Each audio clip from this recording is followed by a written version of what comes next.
Met with the age-old chant, Jeremy Corbyn took to the stage of the Princess Pavilion in Falmouth during the election. This is the Labour manifesto.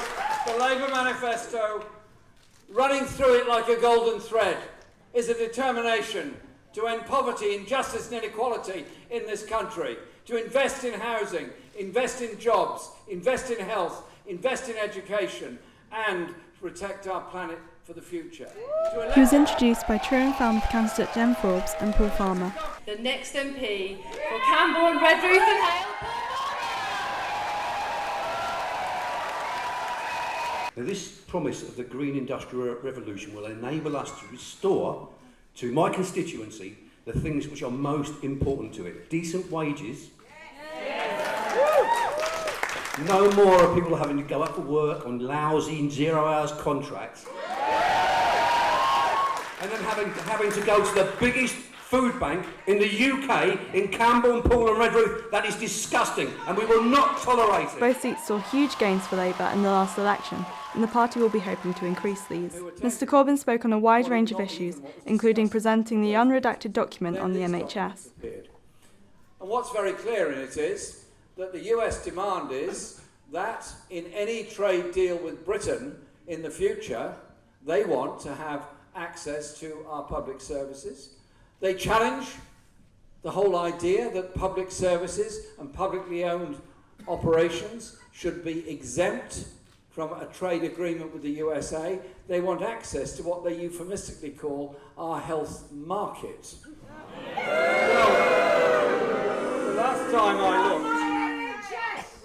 the last time I looked, we didn't have a health market in Britain. We had something called the National Health Service.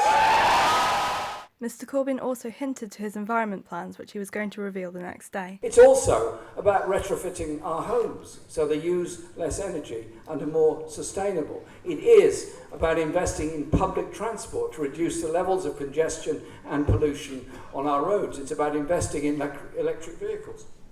It's also about the natural world, and tomorrow morning I'll be making announcements on what our proposals are, and I want to lead a Labour government that next year will host the next climate change conference and do something much stronger than Paris to bring about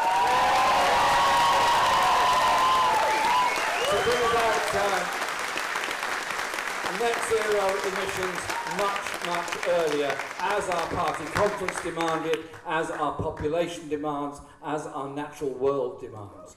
Speaking before the event, he explained how his government would help Cornwall Council meet its net zero emissions by 2030 target, despite the fact his manifesto target is in the 2030s. We would obviously do everything to work with all local authorities on that, through retrofitting homes, through green transport policies which would include improving bus services all across Cornwall, as well as upgrading of the rail service, including electrification of some if not all of the line from London, and these will all help to achieve that. But it's also about the jobs we create as well in the green industries of the future. The Conservatives have denied that the NHS is for sale to America, and Mr Corbyn seemed to imply that there could be a Liberal Democrat and Conservative coalition, something unlikely given their current Brexit positions.